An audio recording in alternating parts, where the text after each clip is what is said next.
All right, everybody, welcome to what week are we on?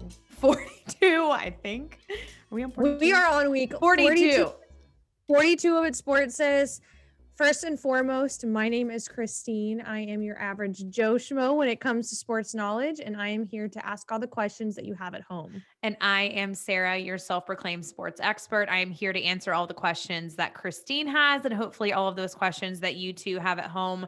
And obviously, we normally get on here and try to educate y'all on a different sporting event, just so you can know what's happening before the actual sporting event happens. But this week, we really can't help ourselves. And y'all also voted on Instagram, and I gave you the option, and you wanted an Olympic recap. So we're giving the people what they want, Christine. Just, it's sports this way. So yeah, and it's kind of what we wanted too. This is exactly what we wanted to do for you guys because the Olympics have been so fun to watch. And obviously, there have been favorite moments. Yes. So let's start. I'm going to give you all of my favorite moments. Chris, I prepped and I wrote down all of my favorite moments, and I'm hoping you can just chime in and tell me, yes, I remember. No, I have no idea what you're talking about. I didn't see that. Tell me what happened kind of thing. Yes. And I'm very excited to talk about this first one. I've literally done nothing but watch the Olympics for the last, how long has it been on? It feels like it's been on forever and I never want it to end. I think it's been on like a week now, a week and a half. Is it 2 weeks? Yeah, maybe it's been 2 weeks. No, I think it's a week and a half because I remember opening ceremonies were on a Friday. So it's been like a week and a half because today's Tuesday. Yeah. So speaking of opening ceremonies, let's get started from the top. This isn't a sporting event, but one of my favorite moments was not just that Naomi Osaka lit the torch, because I was very shocked that it was her. Like once it actually happened, I was like, oh, duh, it's Naomi Osaka. But like, I didn't guess that it was going to be her. But prior to that, do you remember the pictogram skit that they did? Which part of the opening ceremony was this? Because I watched the whole thing. Yes. Okay. So it's when so it kind of took me a minute to figure out what the heck was going on, but basically there were two people that were dressed up in blue, and they had like a little, like all in blue, and they had like little white outfits on, and then they embodied all 50 disciplines or sports in the Olympics. Do you remember? I honestly had no effing idea what was going on half the time during that opening ceremony, but I did catch on to one part of the opening ceremony where it was showing all the hard work that they had done, all the athletes had done that had to get canceled because of 2020. That is the only part that I picked up on. So this pictogram that you're explaining, no, I did not pick up on that, and I don't even remember because I was probably staring at the screen like, the fuck? Basically, okay, so each sport, what they call discipline in the Olympics they release them back in like January, and it's called a pictogram. And it's like an artist's rendition of what the sport is. And of course, Japan in Tokyo had this whole thing planned out that at the opening ceremony, they were going to act out the pictograms. But at the time, we thought they were just still pictograms. So out come these two people dressed in all blue, and they're acting out the pictograms. And it took me a minute to figure out what the heck was going on. And then I was like, oh my, it was so creative. Do yourself a favor, go look it up on YouTube, but I will warn you. I'm proud of you for actually catching on to what was going on. I was just, at one point I was just lost. Like I didn't even really care to like figure it out, because I'm like, what is going on? Yes. Yeah. They were acting out all the pictograms, and it was like, so you're talking all the pictograms of the 50 different sports that happen at the Olympics. That is swimming, really cool. Marathon swimming. I'm blanking. Basketball, 3-on-3 basketball. The only thing I will warn you about whenever you YouTube this pictogram act out is they have this song in the background, and I swear to you, Christine, I've been like dancing to myself. Like it's so lame, but it is so simple. I want to sing it. Oh yeah. Oh yeah. Oh yeah. Oh yeah. That's it. Wow. Very catchy. So creative. It's so catchy. And it gets stuck in my head. Oh yeah. There's like a little pause. Okay, hold on. Oh yeah. Oh yeah. Oh, yeah. Wow. My brother-in-law would be so embarrassed. He's like an actual like music director, and he would be like, "Oh my God, you were so ridiculous." Yeah, we Anyway, need some help it, on our musical skills. yes, it was seriously so amazing. And kudos to Japan and Tokyo for figuring out and being that artistic, because my brain just literally does not work that way. So, another thing at the opening ceremony that definitely stuck out to me, and I still am just like, rip my heart out and break it in two. So it actually was very heartwarming, but it was just like, oh my gosh. Okay. So, they passed this torch, right? From like athlete to athlete, I think it was. Mhm. Well, there was this like very, very elderly man who won something in the Olympics however long ago. And they had him they handed him the torch, and he obviously like could barely walk, Christine. And he was Oh. like slowly moving towards the next person to hand off the torch. And I was like, here was the person here who was taking the torch from him, right? Who was going to be taking the torch from him. And as he's like slowly moving, and this person doesn't like, Yeah, I you was think like, that they would slowly start walking towards the old man because I get it. They probably gave you the rules to like stand here and wait for this person. But like this man was clearly struggling. Like he had, I think, his son with him to like help him up, and like, and they were oh, holding the torch or whatever. But like I was yelling at the screen. I was like, bro, like help let him. they'll go 20, you go 80. Remember Hitch, like the 20-80 rule with like kissing? Yes. Like I need you to make a little bit more of an effort to go and get this, because he was like going so slow. I felt so bad for him, but he made it. And I he don't handed off remember the that torch. part. Yes, well, you'll have to YouTube it again because I'm gonna have to it was YouTube good. that. That's so cute. Yes, it was definitely very good. Okay, so moving on to the Olympic Village, because we have surpassed the opening ceremonies, and the Olympic Village has kind of been this like, we talked about it a few weeks ago, I want to say maybe like 3 weeks ago, about Mhm. how the Olympic Village normally has this reputation for being like, Like everyone just hooks up with each other. yes, thank you. Everybody just hooks up with each other. And so this year, obviously, because Japan really wanted to make sure that COVID was kept at bay, they have like a 3,000 person cafeteria with individual seats, and then like partitions in between them, huge gym with all equipment that's partitioned off. Masks are required at all time unless you're sleeping or eating. COVID test daily. Only 1 to 2 people per room if you're on a team. But the big talk of the town, Christine, back to our Tinder and hooking up with everybody, is, oh man, I was going to make a funny joke. I was going to say, but the big talk of the town, or should I say the village, But but I just got ahead of myself. Anyways, is the beds. And the reason why I'm telling you this is because we don't want you guys to be the village idiots. you're on a roll. Okay. Okay. Obviously, after every time Sarah tells a joke, she thinks it's hysterical. I can't help but laugh at myself because I come up with these things on the fly, and then I write them down, and then I I And they're have to not as laugh. funny whenever you say them out loud. No, they're not, but I still No, think but it they're is funny. funny. It is funny. You don't want to be the village idiot. You hear? Okay. So anyways, the beds. That's been the talk of the village. Hey, hey. So the beds are made almost all out of recyclable materials, which, Japan has said they wanted to, be as sustainable as possible while doing the Olympics, right? So the beds are made out of recyclable materials.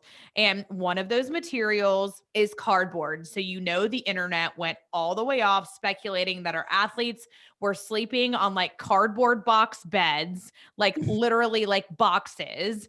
And then the story turned into, not only are they sleeping on cardboard boxes, if said box beds have an overexertion of activity on them, huh?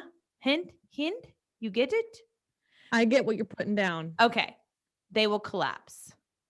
Yes. However, it's all false. Yes. However, it's all false. So thank goodness for the Irish athlete who took to Twitter to debunk Nice. You're The on a roll. rumor, the rumor by jumping on his bed and his bed did not collapse. So basically it was proving, hey, these are not cardboard boxes. Hey, I'm jumping They're up and down on this. comfortable.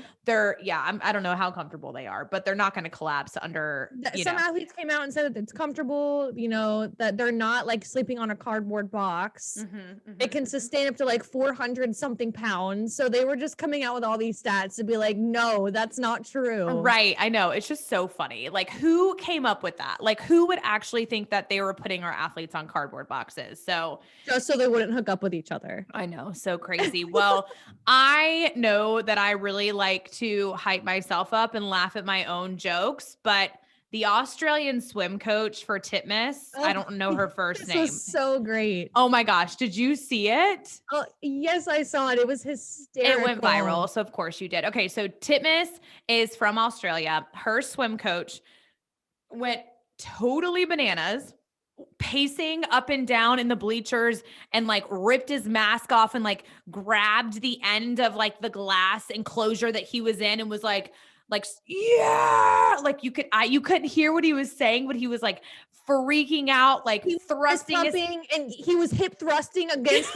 the glass wall, so you could see everything that he was doing yes. from head to toe. He literally couldn't even control himself. He was just like, yeah. He was so excited. I wish I would have heard him. I didn't get the actual audio of him screaming. I just saw him, but that's literally all that you need to hear. But a little backstory. So Titmus, again, it was his coach who freaked out, was swimming in the 400-meter freestyle against Katie Ledecky and other swimmers, but those two were the favorites. But Katie Ledecky was the favorite to win. And then Titmus came back and beat Katie Ledecky. And so said coach was losing his freaking mind. And I really need a cheerleader like that in my life. Like, I think everybody needs a coach like that in their life. I mean, I seriously am just like, can I have somebody that's like that behind me? Like, do you think Travis would be that excited for me? Probably Yes. not. You do? No, yes. Oh my God, yes.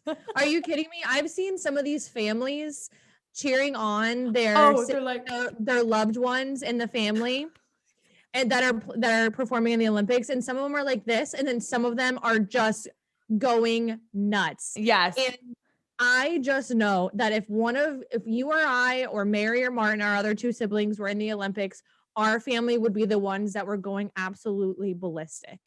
While we're on swimming, Bobby Fink in the 800-meter freestyle. So he's the American. He was swimming the 800-meter freestyle. Did you watch it? Mm-mm. Okay. So the 800-meter freestyle is 16 lengths of the pool, right? So each length of the pool is 50 meters. Okay.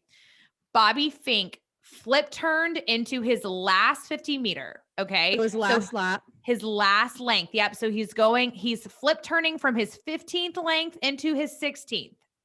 Okay. Yeah. He is not even in the top 3. He's literally, I watched it again just to make sure I wasn't telling you guys a fib. He's like maybe in 5th or 6th. Like what? Maybe in 5th or 6th. Okay. What happens? They're not even talking about him. The announcers aren't. Out of freaking nowhere, he hit the freaking boosters. And the last 25 meters, he comes up from behind and gets in freaking first place, Christine. Bobby! I literally, like I said, I was just watching it again, and I still was like, when I watched it like live, I was jumping up and down on my couch. I was so excited. It was seriously phenomenal to watch. And I don't even know what his last split is. So his split, like each length of the pool, you'll have a time. So each 50 meters, you'll have a time. That's called a split, right? So whatever his last split was had to have been like absolutely insane compared to the rest of the athletes who were swimming in the rest of his other lengths, because that's insane. You know, he was just holding on to that energy the entire time. I don't even know how do you even do that? Okay. So Bobby Fink wins gold, but another gold, or should I say 2 golds that was given out, Christine, was at the high jump. So this story, okay, this is one of my favorite stories ever. And you have to, again, YouTube it because it's amazing. All right. Yeah. I don't know this one either. Okay. So Italy and Qatar are in there's not even really a final at the high jump. Basically what they do is they just keep raising the bar. And if you can jump over it, you advance to the next round. Right. So they raise the bar, whatever. Italy and Qatar are the only two that get over this one height. And then the next one that they move it to, the two of them try and jump over, they both fail. So the judge comes up to them and says, like, basically, you guys can have a jump off. And Qatar looks at the judge and says, or can we both win gold? And the judge, like, says, it's possible, is what he says, is it's possible. But Qatar and Italy, like, jump straddle each other and are, like, already celebrating that there's, like, no way for the judge to be like, no, you need to do a jump off. Win. Yeah. Like, no, both of you can't win. It's just like, it's possible. And so they were like, has that ever happened before? I'm sure it hasn't. I didn't even look that up. I was just thinking the exact same thing. So both Qatar and Italy got gold medals and they were holding hands. That is awesome. I know. It seriously was amazing. The fact that genius. I know. And the fact that they both were like, that they wanted to share it. I know. That's awesome. So stinking cute. It is seriously. I mean, now they can both say that they have a gold medal under their belt. Yes, I know. Exactly. Well, somebody who's not, or a team that's not going to be winning the gold, it's kind of sad, is the U.S. women's soccer team. They lost to Canada. So they're going to be playing for silver. I'm not sure when. Hopefully. But we can still be very proud of silver because that's still amazing. Oh my gosh. Absolutely. The U.S. women's team is way better than the U.S. men's team. Just saying. Oh, duh. But okay. So Megan Rapinoe, they get these athletes like right after they lose and like they're heated. Nobody wants to talk about it. No, I wouldn't want to talk about it.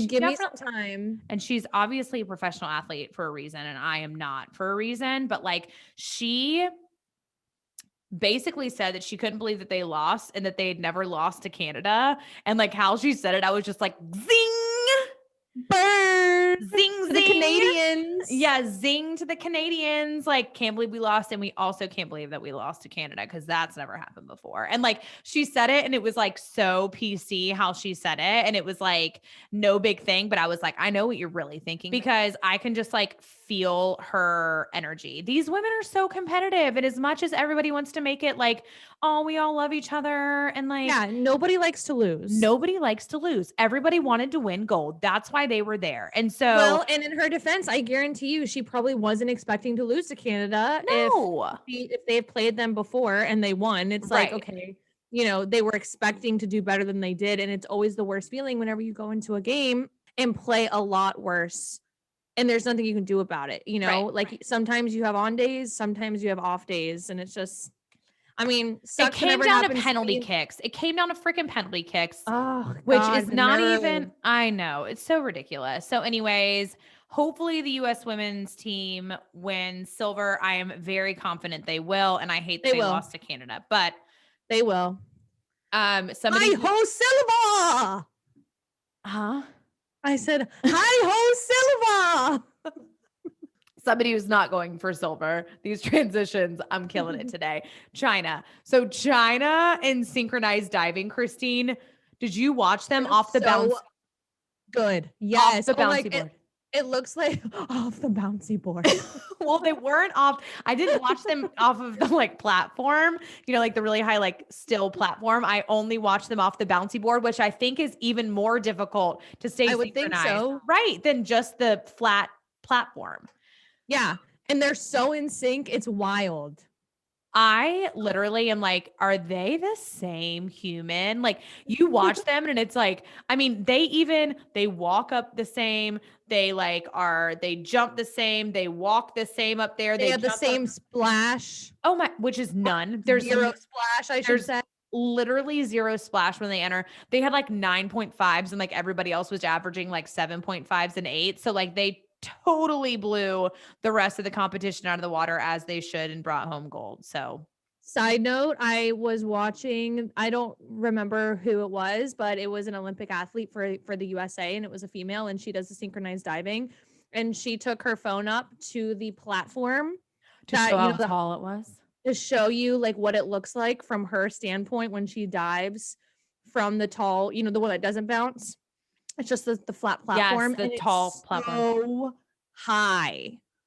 Yes. Okay. So last night, again, we record on Tuesday. So this was Monday night, the men's 400 hurdles.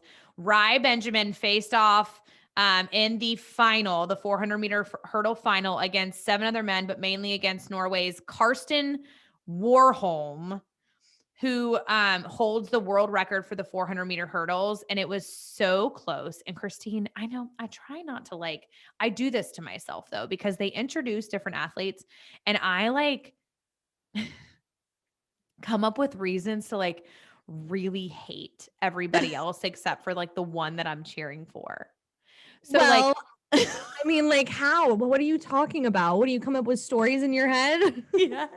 Okay, so they introduced this Karsten guy, right? And I'm like, Sarah sportsmanship, Sarah stuff, everybody, they have all these commercials about people hugging and I'm like, God, I need to change my ways. But this Karsten guy comes out, right?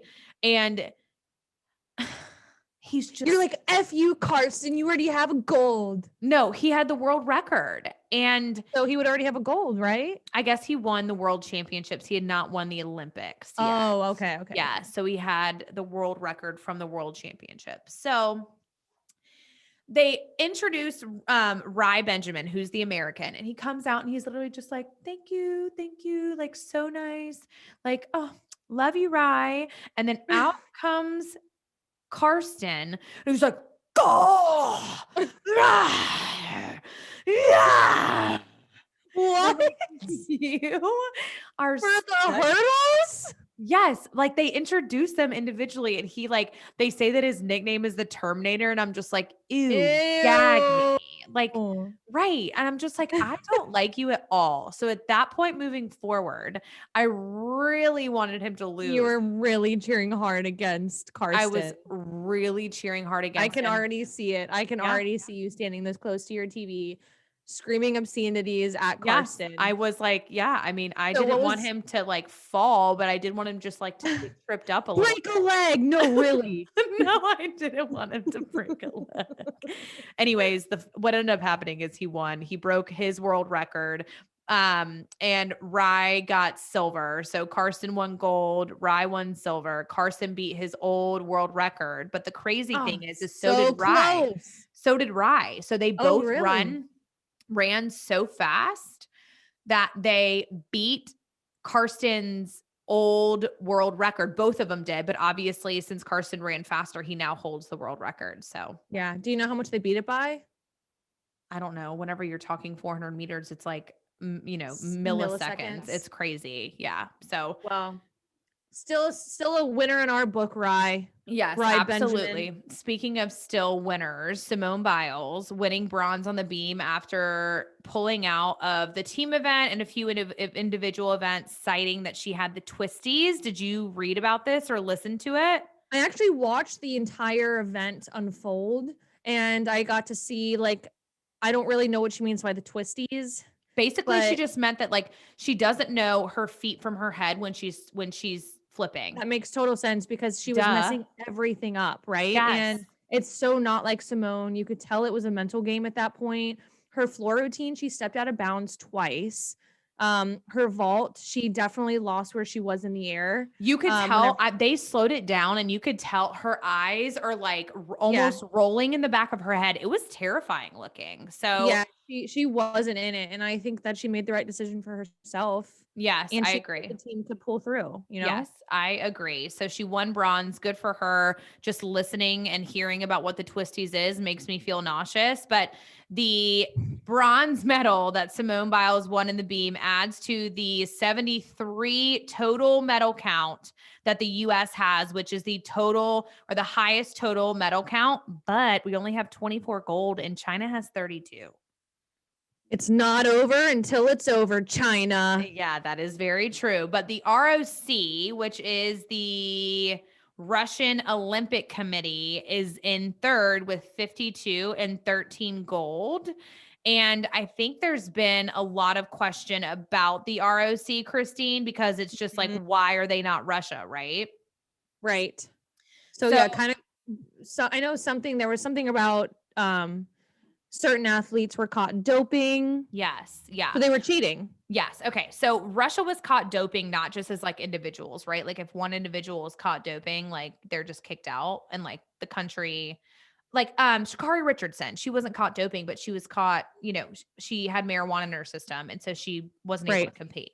But America, USA didn't have to take any sort of penalty because of that, because it was just one individual person. Well, it has been proven that not only were individuals doing individual things like doping in Russia, but Russia had like basically team sponsored doping events, and doctors and Russia, the doctors were at these like team sponsored events, and Russia was like not just well aware of it, but it's almost like they were like encouraging it. So I'm sorry, but how in the hell do you think that you're going to get away with that? Yeah, because they thought that they were better than the system. There's like this whole documentary on Netflix about doping. It's pretty crazy. You'll have to watch it. It's about this cyclist, and he gets in contact with one of the Russian doctors, and he basically says like, yeah, they think it's just not going to come up on a blood test. They're like, we've done it for years. We can continue doing it. It's crazy. So you have to watch it. I don't know the title of the documentary, but I remember watching it and being like mouth agape the entire time. It was so good. I'll have to Google it. Yes. So because they were blatantly cheating and Russia knew, their athletes who were caught doping were obviously banned,